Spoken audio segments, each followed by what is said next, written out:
Everybody shut the up. My name is Jeremy and I sell cars. Hey, how you doing? My name is Jeremy Renfro. I'm an automotive consultant with nearly a decade of experience in this industry.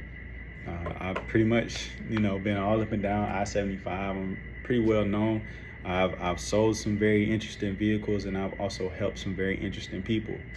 And I'm very well known, So if you need to know anything, just ask about whatever it is, is pretty much out there. But right now, all of this experience that I've gained has given me a wealth of knowledge in this industry. And so it would mean a lot for me, and it would mean a lot to the people around me in the community if I pass that information on to you to help you better yourself and your dealership experience, right? So today, the last video we touched on being how your credit affects your dealership experience. Today we're going to talk about how your loan affects your dealership experience when it comes to trading in or selling your vehicle, period, right? So the title of this would be how your equity affects your loan. There we go. All right, so being upside down, let's just get right into it. Being upside down in your vehicle simply means that your loan is worth more than your car. So let's keep it a buck. Let's say you finance $10,000, your car is worth $5,000. You are $5,000 upside down in your loan.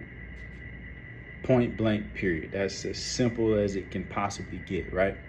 So this is a very common thing. It's mainly for people that don't put any money down. So if you come in and you say, hey, I want that vehicle, and you just sign up and leave without putting anything down, you're automatically upside down. Number one, because you finance the tax, title, and tag, right? So whatever that vehicle is worth, you got to add those taxes to it. So now you are automatically upside down, right?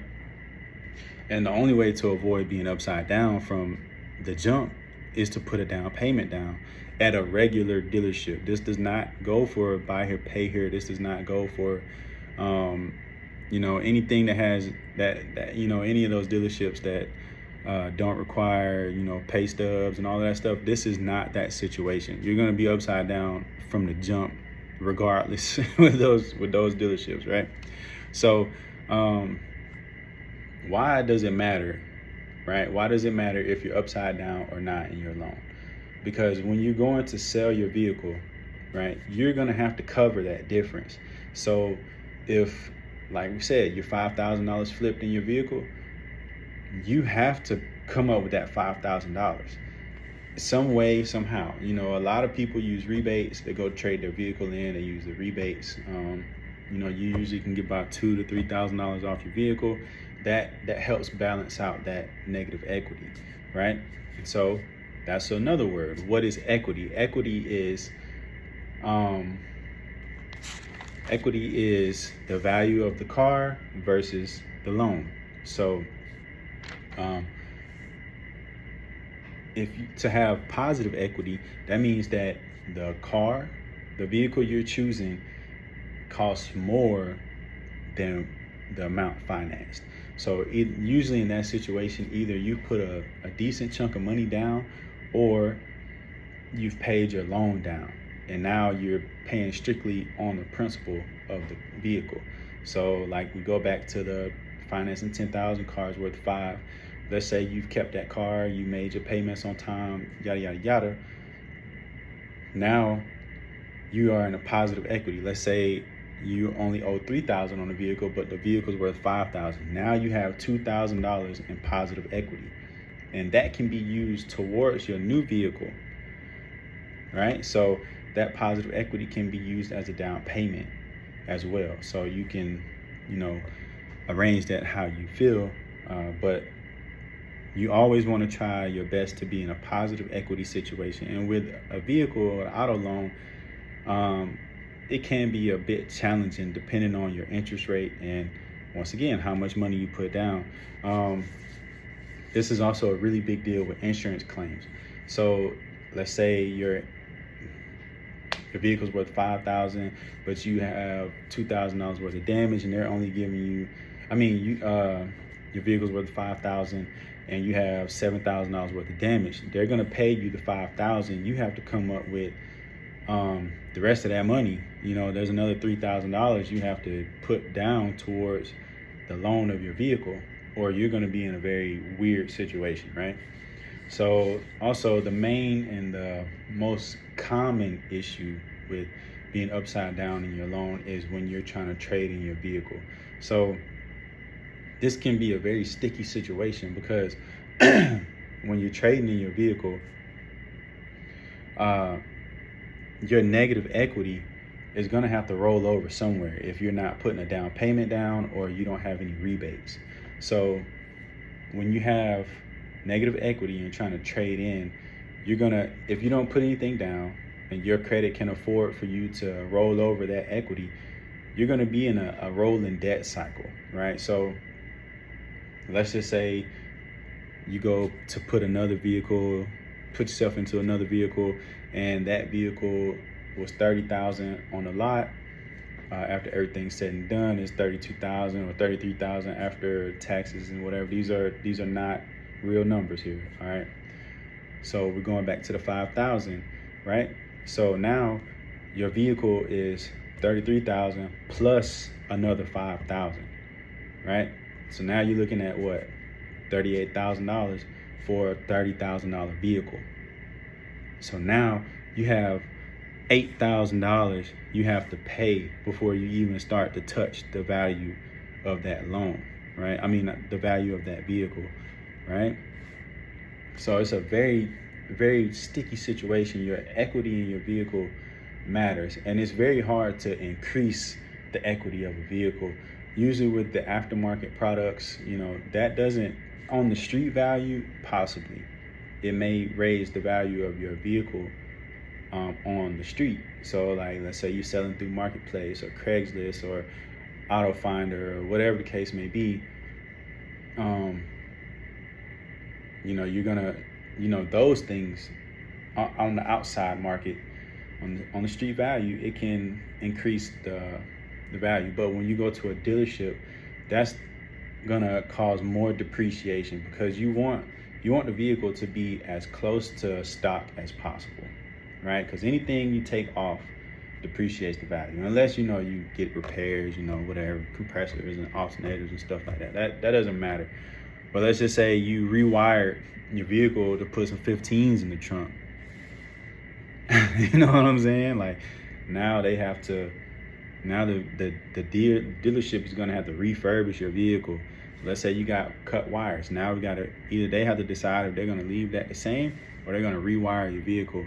You get what I'm saying? So the more you do to your vehicle, the more it becomes yours, if that makes sense. So if you like to trade in your vehicle, you want to make sure that your vehicle is as stock as possible so that you can get the top dollar for your vehicle. And yes, taking care of your car, keeping it clean, keeping the service appointments, keeping the mileage low, everything like that does affect the depreciation of your vehicle, because you're looking to sell your car and we're looking to sell it to the next person, right? So the easier it is for us to sell it to the next person, the more money you're gonna get for your vehicle. So it does help, when you go to, let's say you're going to trade in your car, spend $500 on a good detail or something like that. It's not going to hurt. It's only going to help, especially if you're going to be buffing the car, things like that, removing those scratches, paint corrections, whatever the case may be. It's going to help you in the long run, right?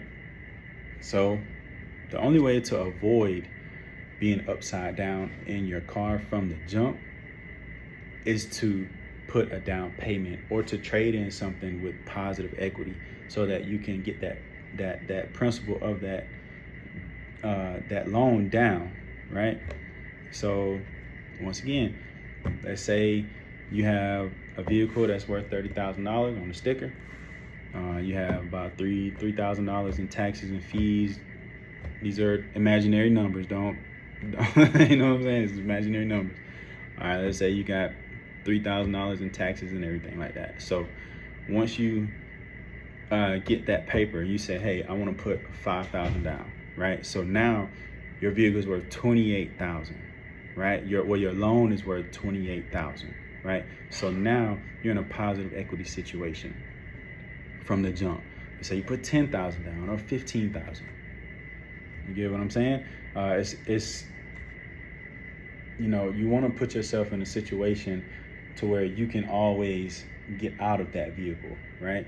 If that's something that you do, because if you trade in constantly and you're the type of person to put no money down and you don't use rebates, you don't do any of that stuff, and your car is you just been driving it, you got 100,000 miles on it, et cetera, you're going to end up in a negative equity situation. So when you go to trade in, you're going to be upside down immediately, right?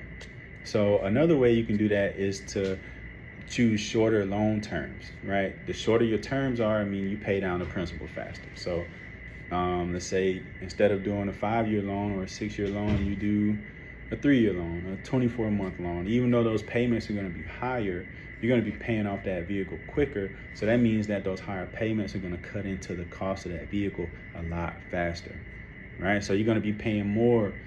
If you do the lowest amount possible, you're going to be paying interest before you even pay for the vehicle. But if you go for the higher payments, you're going to be paying more towards the vehicle than you're going to be paying towards your interest. All right. So you can also help yourself not be upside down by avoiding adding on depreciating add-ons, right? So what that means is, let's say you want running boards, and instead of paying for those running boards out of pocket, you add that to your loan. So let's just say they charge you $900 for running boards. These are imaginary numbers. Let's say they charge you $900 for running boards. Now, whatever your loan is plus $900. So now, let's just say you were even. Now you're net $900 negative on your loan, versus if you would have paid out of pocket, that would have been a one-time expense that you didn't have to worry about. But now you're paying for it because you added to the loan. You're paying for it for however the amount, for the length of the loan, right? And so, what do you need to do if you find yourself in a negative equity situation? The easiest thing that you could possibly do is to just keep making your payments, right? So instead of going to trade in every year, keep the car an extra year. Keep the vehicle an extra year so that you can make more payments, and then potentially lowering that equity, that negative equity, because the value of your car, it could possibly go up. We saw it happen in the pandemic. We saw cars cars that were definitely not worth that price. Because of the scarcity of everything, the price of those vehicles went up, skyrocketing, right? So those things do happen, and they happen a lot more than you realize. So what can affect what can increase the value of your car outside of you doing anything to it is usually just the market.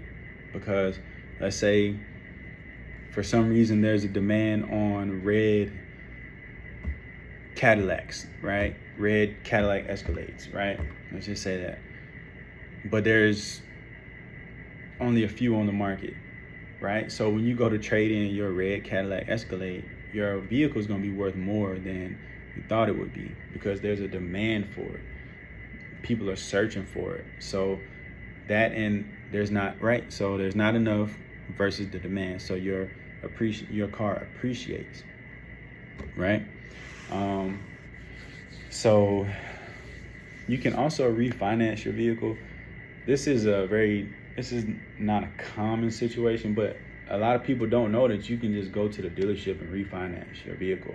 So as long as you're paying your payments on time and you're doing everything that you need to do to satisfy that loan, you can go to the dealership and we'll appraise it for you, and we'll put the value of the vehicle we'll put the value of the vehicle down, and we'll send that into the bank, and they'll either hit you with a lower interest rate, That's mainly what you want to do. You want to get that interest rate lowered, so that way you can pay towards the principal of the vehicle.